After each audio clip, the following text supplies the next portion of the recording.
Olá, queridos irmãos. Mais uma vez estamos juntos para estudarmos os ensinamentos do nosso Mestre Jesus. Usaremos como base o livro Parábolas e Ensino de Jesus, pelo Espírito Caibar Schutel, e faremos a complementação com o livro Parábolas Evangélicas, escrito pelo Espírito Rodolfo Caligares. E hoje o tema do dia é a parábola do avarento.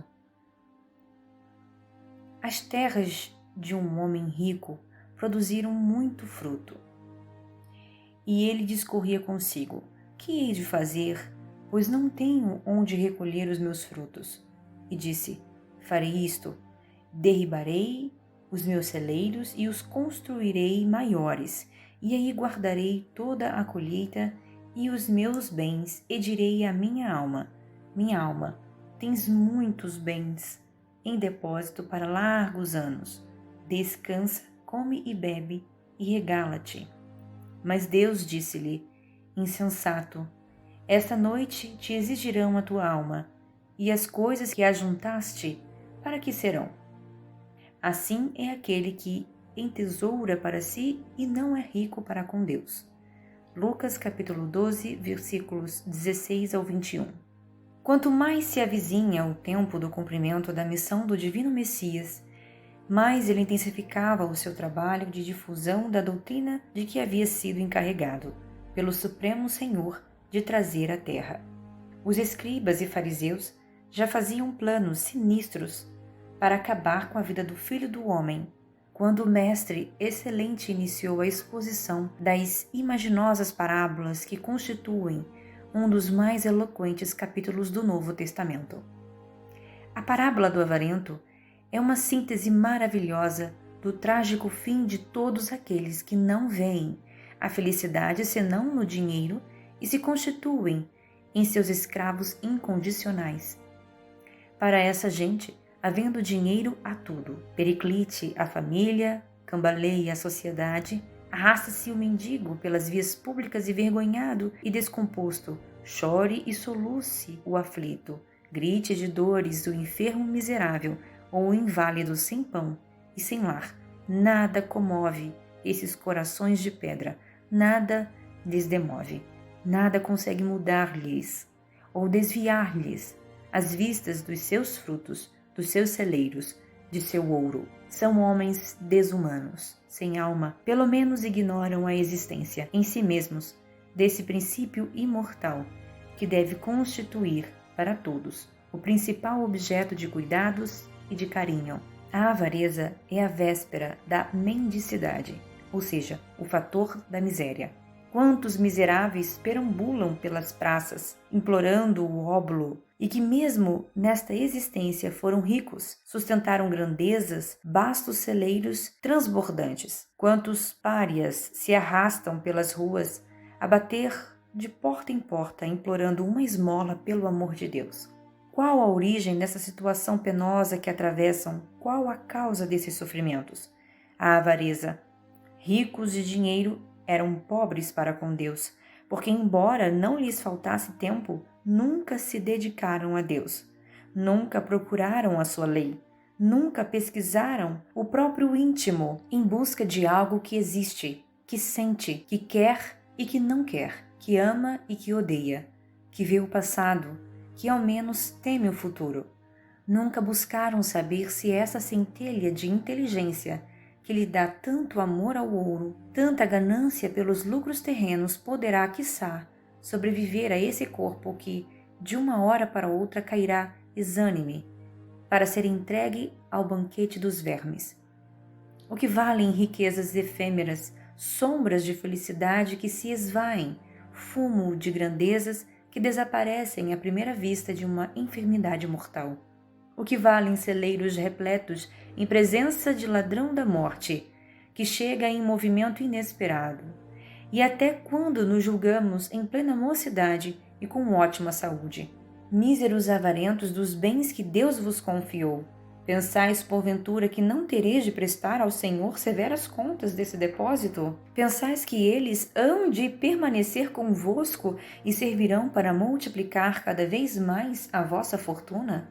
Em verdade vos afirmo que vosso ouro se converterá em brasas a causticar vossa consciência. Em verdade vos digo que ele se transformará em peias e algemas, resultantes da ação nefasta que exercestes em detrimento dos que tinham fome, dos que tinham sede, dos enfermos desprezados, dos pobres trabalhadores de quem explorastes o trabalho. Ricos, movimentai esse talento que o Senhor vos concedeu.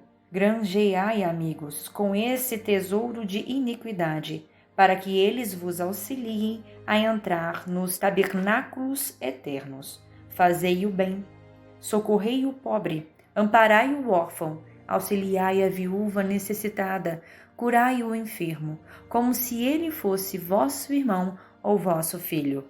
Pagai com generosidade o trabalhador que está ao vosso serviço. Fazei mais, comprai livros e aproveitai os momentos de ócio para vos instruir, porque um rico ignorante é tanto como um asno de sela dourada. Ilustrai o vosso espírito, fazei para vós tesouros e celeiros nos céus, onde os vermes não chegam, os ladrões não alcançam, a morte não entram. Lembrai-vos da parábola do avarento, cuja alma, na mesma noite em que fazia castelos no ar, foi chamada pelo Senhor. Vamos à complementação. É determinação divina que o homem deva conquistar o pão com o suor do próprio rosto. Isso equivale a dizer que, para atender às necessidades da vida física, ele é obrigado a trabalhar, pois a natureza não lhe oferece de mão beijada quanto baste para saciar-lhe a fome e a sede, nem tampouco os recursos com que se proteger contra as intempéries.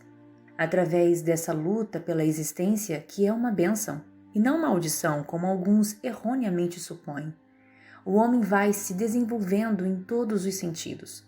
Ganha ciência, aptidão e sensibilidade, resultando daí sua evolução e o progresso no meio em que exerce suas atividades.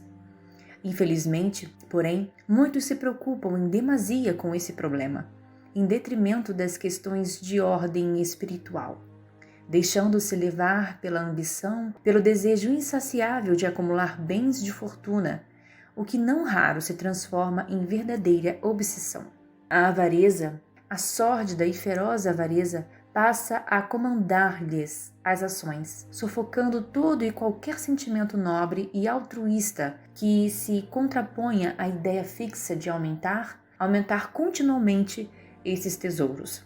Esquecem-se de que, quando menos o esperarem, serão arrebatados pela morte, tendo que deixar aqui toda a fortuna que labutaram por acumular durante a vida, para que outros a desfrutem ou esbanjem a seu bel prazer. Se compenetrassem dessa verdade, certamente não poriam tanto empenho em ajuntar riquezas para uma vida efêmera, cuja duração não vai além de uns poucos anos. Buscariam antes tornar-se ricos em Deus, pela prática constante da caridade, do amor ao próximo, e pelo esforço diuturno no sentido de libertar-se daquilo que mais os amesquinha e mais fortemente os agrilhoa à prisão terrestre, a cupidez, a usura, o apego às coisas materiais. Ajuntai para vós tesouros no céu, onde nem a traça nem a ferrugem os consomem, e onde os ladrões não penetram nem roubam, dissera um mestre de outra feita. Esses tesouros são as virtudes cristãs. São as boas qualidades do coração, que devem cultivar se quisermos de fato assegurar-nos a vida eterna nos páramos celestiais. As obras de benemerência e os esforços que se façam para formar um caráter reto e puro constituem a grande colheita da vida.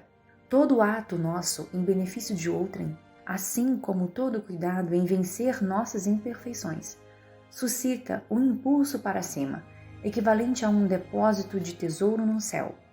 Busquemos, pois, no Evangelho de nosso Senhor Jesus Cristo, a inspiração sobre como gerir os talentos que nos tenham sido concedidos temporariamente, lembrando-nos sempre do avarento da parábola, cuja alma, na mesma noite em que fazia planos para o futuro, foi chamado pelo Senhor.